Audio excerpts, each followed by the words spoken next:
Hello there, Mr. Sutton here, bringing you the IM3 Chapter 1 Quiz 1 review solutions on graphing and substitution methods. In order to solve this system of equations by graphing, we have to first make sure it's in a graphable form, and these equations are both in y equals mx plus b form, so that's going to make our task a little bit easier. So let's go ahead and graph each of them. This first one, we have a y-intercept of 4, that's this number without the x. So we'll place a dot on the y-axis at y equals 4 right here.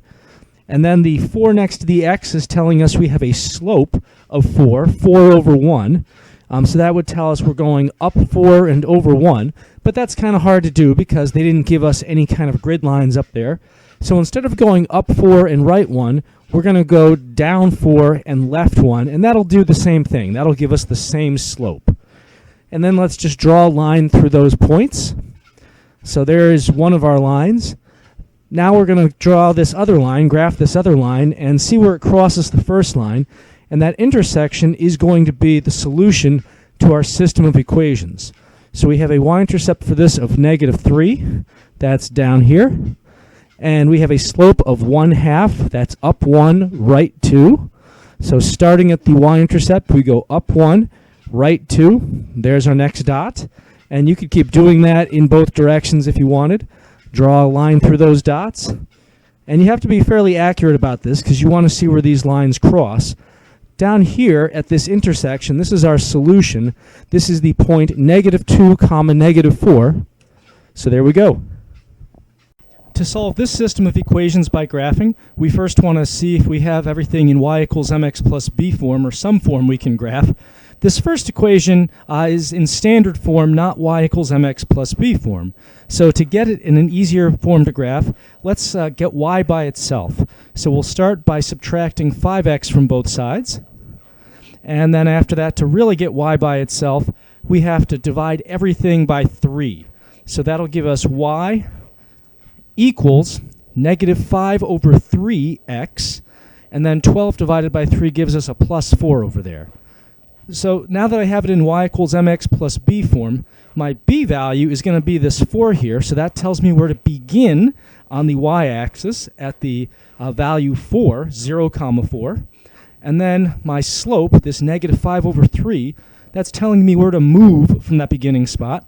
This 5 up here and the negative in combination tell me I have to move down 5, and then this 3 down here is telling me I have to move right 3. So up here, beginning up here at 0, 4, we're going down 5 and right 1, 2, 3 right there. And then I'll connect those with a line going through them. Next, I have to graph y equals -1.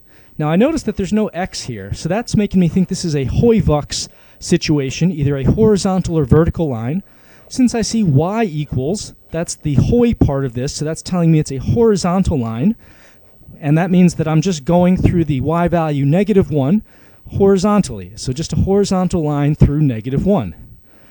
Now seeing where these two lines intersect, this is the point 3, 1, or 3, -1 right there. So that ends up being the solution to this system. For this problem, they want us to solve this system of equations using the substitution method. The basic idea with this method is that you're going to replace one variable with another variable, so that you have all of one type of variable in an equation, and then you can then solve for that one variable. In order to do this, you need to have a variable completely isolated, completely by itself in one of your equations. In our first equation, y is completely by itself. That means wherever I see a y, because I have this equals, I'm allowed to replace y with 6x plus 1. So for my first step on this problem, and you should label your first step always so that people know the direction things are going. For my first step, I'm going to take the y in this second equation here and replace it with 6x plus 1.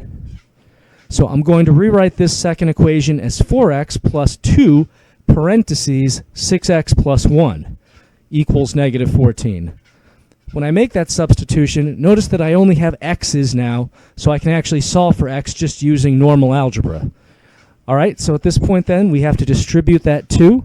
That gives us 12x plus 2. And then combining like terms on the left side, we have 16x plus 2 equals -14. Subtracting 2 gives us -16 on the right. and then dividing by 16 to get x by itself gives us x equals -1. Now that I've solved for x, I can plug this x value of -1 back into one of my equations and solve for y. Which equation will I plug it into? Well, you have a choice, but I think this one right here is a good choice because you already have y all by itself. So we can rewrite this as y equals 6 times -1 plus 1, so -6 plus 1, which we know is -5. Writing out my final answer then, I'm going to have the point -1 comma -5. In order to solve this equation using substitution, I have to first get one of the variables completely by itself in one of these equations.